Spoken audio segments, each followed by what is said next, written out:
सभी को जय हिंद दोस्तों। आप सभी का हार्दिक स्वागत है जय भारत रिएक्शन पे। आशा करता हूं कि आप सभी लोग बहुत अच्छे होंगे। तो आज हम आपके लिए एक बहुत ही जबरदस्त और एक इम्पोर्टेंट वीडियो लेकर आए हैं, जिसमें आप देखेंगे पाकिस्तानी पत्रकार डॉक्टर कमर चीमा को और उनकी स्पेशल गेस्ट होंगी हम सबकी चहेती आरजू काजमी जी, जो कि बात करेंगी भारत और पाकिस्तान पे, और खासकर पाकिस्तान की जो अंदरूनी हालात जो बद से बदतर होते जा रहे हैं उस पे। तो ये वीडियो बहुत इंटरेस्टिंग होगी, इसे अंत तक देखें और चैनल पर नए हैं तो चैनल को सब्सक्राइब कर दें ताकि आपको इसी लेटेस्ट और इंटरेस्टिंग वीडियोस देखने को मिलती रहे।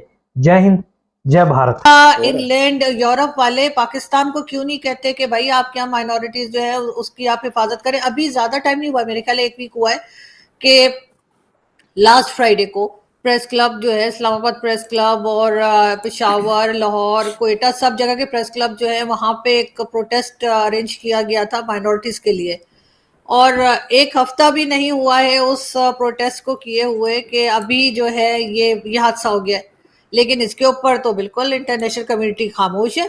हैरत की बात है, हालांकि इंडिया को तो फटाफट वो बोल देते हैं, तो बोलना चाहिए, लेकिन हमें भी तो कहिए ना। हमारे यहाँ भी तो दो जूते यहाँ पे भी तो मारे वो कि भाई तुम लोग क्या कर रहे हो। हमारे यहाँ तो ये रोज का काम है, उनके यहाँ तो चले अभी हो गया कोई इस तरह का मणिपुर वाला और दूसरे इंसिडेंट जो है वो अभी हुए हैं उनके यहाँ। हमारे यहाँ तो ये रोज का मामला है। रोज हम हिंदुओं की बच्चियों को भी उठा के ले जा रहे होते हैं, रोज हम उनको मार काट भी रहे होते हैं। ये पहला चर्च नहीं है, ये पहले 5 चर्च नहीं है जो हमने जला दिए। इससे पहले भी मैंने भी वीडियो बनाई है कि वो क्रॉस था, वो भी पंजाब में कहीं उसको तोड़ रहे थे। उससे पहले पेशावर में इन्होंने यही हरकतें की हैं, 2-3 दिन पहले की बात है।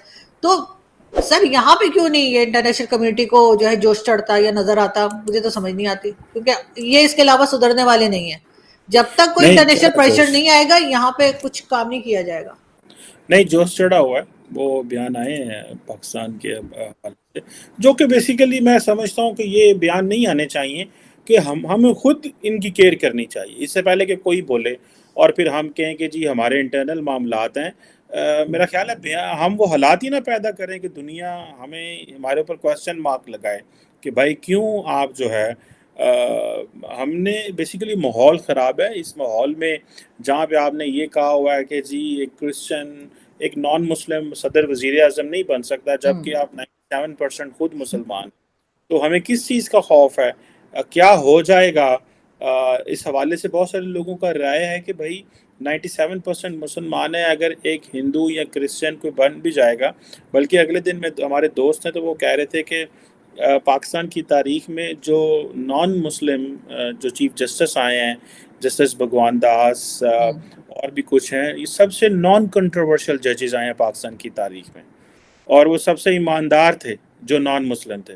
और जितने भी मुसलमान आते हैं वो अल्लाह के हुक्म से, उनका मेयार ही और होता है करप्शन में और बद इंतज़ामी में और पता नहीं क्या, लेकिन वो हमारे अपने होते हैं ना, तो हम उन्हें कुछ नहीं कहते। और जो क्रिश्चियन है या नॉन मुस्लिम है या हिंदू है, हम पहले तो उनको आने नहीं देते, और अगर आ जाए वो अच्छा परफॉर्म करे तो हम कहते हैं अच्छा ये साड़ी गल्लें नहीं सुनता, ये अपनी मांग करता है, तो फिर हम उसको पसंद ही नहीं करते। सो हम अपने जैसा ही लाना चाहते हैं अनफॉर्चुनेटली मैडम। लेकिन सर हमने जो तरीका बना के रखा है कि जी हम किसी भी नॉन मुस्लिम को ना तो प्रेसिडेंट बनाएंगे, ना प्राइम मिनिस्टर बनाएंगे, ना आर्मी चीफ बनाएंगे, बड़ी अच्छी बात है। हमने इस्लाम के नाम पे पाकिस्तान बनाया था, हमें बिल्कुल इसी तरीके से चलाना चाहिए कि जो भी आए वो सिर्फ मुस्लिम आए। तो फिर जब भीख मांगने की बात आती है तो हम फिर ये सारे काफिर कंट्रीज में क्यों पहुंच जाते हैं। वहां भी हमें नहीं जाना चाहिए, हमें सिर्फ और सिर्फ इस्लामिक कंट्री के पास जाना चाहिए जो हमें या हबीबी निकल करके बाहर निकाल देते हैं। तो वो हमें फिर वहीं जाना चाहिए ना। वो अरब कैसे बात करते हैं, एयरपोर्ट पे ही चले जाए, उनकी किसी भी अरब कंट्रीज में जाए, ऐसा लगता है डांट डांट के कुछ कह रहे हैं ना। तो वो उधर क्यों नहीं हम जाते। हम क्यों वर्ल्ड बैंक, IMF, चाइना और यूरोप और इधर उधर पता नहीं कहाँ कहाँ पे पैसा मांगने जाते हैं, और हमें दे भी वो काफिर ही देते हैं। वो बेचारे वो इतने सीधे होते हैं कि हमारे सारी नौटंकियां जो है उनकी समझ में नहीं आती, वो पैसा दे देते हैं। जबकि अरब कंट्रीज इतनी जल्दी, गल्फ कंट्रीज हमें नहीं देती पैसे, वो कहते हैं जाओ पहले IMF से लेकर आओ। तो हमें वहां कहना चाहिए ना कि नहीं, IMF तो काफिर है, आप मुस्लिम है, आप हमारी मदद करें, ब्रदर इस्लामिक कंट्री, ये वो जो हम कहानियां करते हैं। लेकिन वो जो OIC हमने बना के रखी है एक ड्रामा करने के लिए, सारी इस्लामिक कंट्रीज को बुला के OIC की जो हमने बनाया ग्रुप, वो हमें पैसा नहीं देता। हमें पैसा देते हैं वो सारे बेवकूफ जो नॉन मुस्लिम है। लेकिन हमारा तो बस चले, हम तो इजराइल से भी पैसा ले लें, हमारा बस चले हम इंडिया से भी ले लें। वैसे भी आजकल उनकी साथ बड़ी इकोनॉमी बेहतर जा रही है, लेकिन ظاہر ہے ہمیں تھوڑی سی شاید وہاں پہ ہلکا سا لگ رہا ہے کہ شرم تو خیر نہیں آ رہی ہوگی، آئی ایم شیور شرم ورم ہمیں نہیں آتی، لیکن یہ ہے کہ پتہ نہیں کیا سوچ کے نہیں جا رہے کہ شاید خود ہی مودی جی کسی وقت تھوڑے پیسے ادھر پھینک دیں کہ بھائی یہ لو تم لوگ اتنا رو رہے ہو. لیکن اس وقت ہمارا اسلام کہاں چلا جاتا ہے؟ اسلام میں تو ادھار مانگنا بھی منع ہے، اسلام میں تو سود بھی منع ہے، لیکن ہمارے یہاں سود بھی چلتا ہے، ادھار بھی چلتا ہے، اور وہ بھی سارا کافروں کا پیسہ، ہر چیز کافروں کی استعمال کریں گے. لیکن نہیں، اگر یہاں پہ کوئی چرچ ہے، کوئی مندر ہے، کوئی گردوارا ہے تو وہ ہمیں برداشت نہیں ہوتا. اتنے سہمے ہوئے لوگ ہوتے ہیں وہ بیچارے جو مائنورٹیز کے پاکستان میں رہتے ہیں، ایون پارسیز اتنے ڈر رہے ہوتے ہیں وہ کوئی بات کرتے ہوئے کہ کہیں کچھ الٹا سلٹا نہ بول جائیں. تو یہ چیزیں جو ہے مطلب الٹا سلٹا سے میرا مطلب ہے کہ کوئی ذرا سا بھی کسی چیز کو کچھ کا کچھ رنگ لوگ دے دیتے ہیں نا، تو وہ بیچارے اتنا ڈر ڈر کے یہاں پہ رہ رہے ہوتے ہیں، سہمے ہوئے لوگ ہوتے ہیں. ہم نے تو یہ حال کر رکھا ہے لوگوں کا. اس کے بعد ہم کہتے ہیں جی اسلامو فوبیا پھیل رہا ہے دنیا میں. اسلامو فوبیا کیا ہوتا ہے؟ مجھے تو یہ سمجھ نہیں آ رہی. مطلب ہم نے زہر پھیلائے ہوئے اور ہم اپنے اوپر ہی جو ہے وکٹم بھی بنے ہوتے ہیں. اچھا میڈم یہ بتائیے گا کہ یہ جو کیئر ٹیکر گورنمنٹ ہے کیا رسپانسبلٹیز ہیں؟ یہاں پہ تو مین اسٹریم حکومتیں چیزیں مینج نہیں کر پاتی. آپ کو کیئر ٹیکر حکومت جو ہے اس سے کیا امیدیں ہیں؟ کیا کئی لوگ کہہ رہے ہیں لمبا عرصہ چلے گی، کئی لوگ کہتے ہیں جو ہے وہ تھوڑا عرصہ چلے گی، کئی لوگ کہتے ہیں جو ہے ان کا کام الیکشن کرانا ہے. ویسے قانون میں تو ان کا کام الیکشن کرانا ہے، لیکن لگتا یہ ہے کہ ان کے کوئی لمبے عزائم ہیں. یہ جو لارجلی اس وقت اسلام آباد میں چھ گوئیاں ڈسکشنز ہو رہی ہیں، آپ کو کیا امیدیں ہیں کیئر ٹیکر گورنمنٹ سے؟ سر مجھے تو ان سے کوئی امید نہیں ہے، لیکن یہ ضرور ہے کہ یہ الیکشنز جو ہیں وہ نومبر میں ہوتے ہوئے دکھائی نہیں دے رہے، اور یہی پہلے بھی بتایا جا رہا تھا کہ جو الیکشنز ہیں وہ ڈیلے کیے جائیں گے. ویسے کہا یہی جاتا ہے، بلکہ ہے یہی کہ دنیا میں کہیں کیئر ٹیکر گورنمنٹ نہیں آتی، اور یہ صرف شاید پاکستان ہی ہے جہاں پہ کیئر ٹیکر گورنمنٹ لائی جاتی ہے. اور جس طرح سے باقی گورنمنٹس آتی ہیں اسٹیبلشمنٹ ایجنسیز کی مرضی سے، اسی طرح سے کیئر ٹیکر گورنمنٹ بھی آتی ہے. ابھی جس طرح سے یہ آئے ہیں پرائم منسٹر، اور کوئی ان کو کوئی خاص جانتا نہیں تھا، اور اچانک سے پتہ لگا کہ جی ان کو جو ہے پرائم منسٹر بنایا جا رہا ہے، کیئر ٹیکر پرائم منسٹر بنایا جا رہا ہے. اور پھر آتے ہی پہلا اسٹیٹمنٹ ہی انہوں نے کشمیر کے اوپر داغ دیا، جس کی کوئی خاص ضرورت نہیں تھی. بھائی آپ کا کام جو ہے آپ وہ کام کیجئے نا، الیکشن کروائیے اور نکلیے، آپ کا کام اسٹیٹمنٹ دینا تھوڑی ہے. تو وہ آتے کے ساتھ ہی سب سے پہلے انہوں نے کشمیر پہ ایک اسٹیٹمنٹ دے دیا، جس سے انہوں نے یہ بات ثابت کر دی کہ وہ جو ہے اسٹیبلشمنٹ کے بھیجے ہوئے ہیں. اگر وہ یہ بات نہ کرتے تو شاید ہم لوگوں کو ہو سکتا ہے جی پولیٹیشنز نے آپس میں بیٹھ کے ڈیسائیڈ کیا ہوگا اور ان کو سلیکٹ کر لیا کہ چلو بلوچستان سے، حالانکہ وہ بلوچ نہیں ہیں، وہ پختون بیلٹ سے ہیں، اور بلوچستان سے البتہ سینیٹر ضرور وہ بنے تھے. تو انہوں نے ایک اسٹیٹمنٹ، ان کا یہ بڑا مجھے فنی سا لگا جو انہوں نے کہا کہ کشمیر میں جو ہے اتنے ملین لوگ جو ہیں وہ ایک بہت بڑی جیل ہے جس میں قید ہیں. اچھا چلے مان لیا وہ بھی. دوسرا اسٹیٹمنٹ ان کا مجھے اور بھی زیادہ انٹرسٹنگ لگا، اور انہوں نے کہا کہ جی بلوچستان میں سب کچھ ٹھیک ہے، بلوچستان میں بالکل خیریت ہے اور کچھ گڑبڑ نہیں ہے، لوگ پریشان نہیں ہیں، مسنگ پرسنز کا بھی کوئی ایشو نہیں ہے.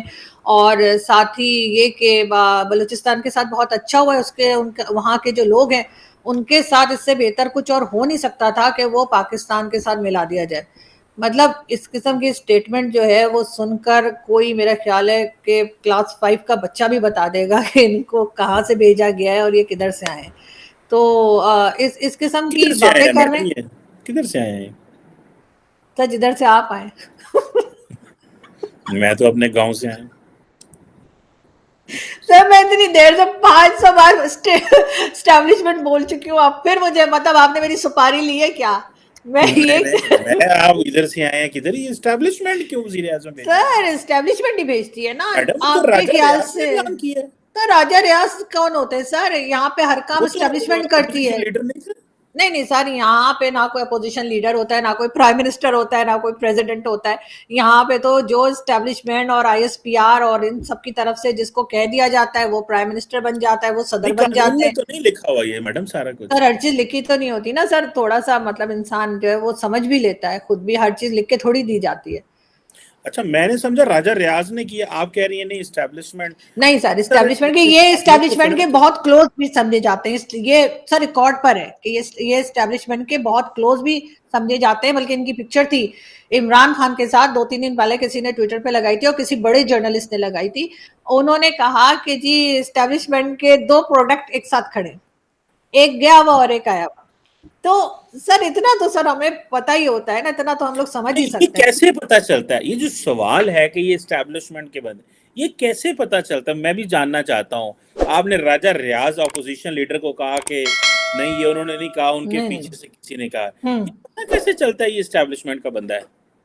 सर पता ऐसे लगता है कि जब आके जो बात करते हैं उससे पता लग जाता है। मैंने कहा ना आते के साथ ही पहला स्टेटमेंट उन्होंने कश्मीर पे दिया। पहला किन्होंने? स्टेटमेंट उन्होंने कहा कि जी ये जो प्राइम मिनिस्टर साहब आए हैं काकड़ साहब, इन्होंने इनका जो फर्स्ट स्टेटमेंट आया वो कश्मीर के हवाले से आया कि जी वहां पे वो सबसे बड़ी जेल है दुनिया की।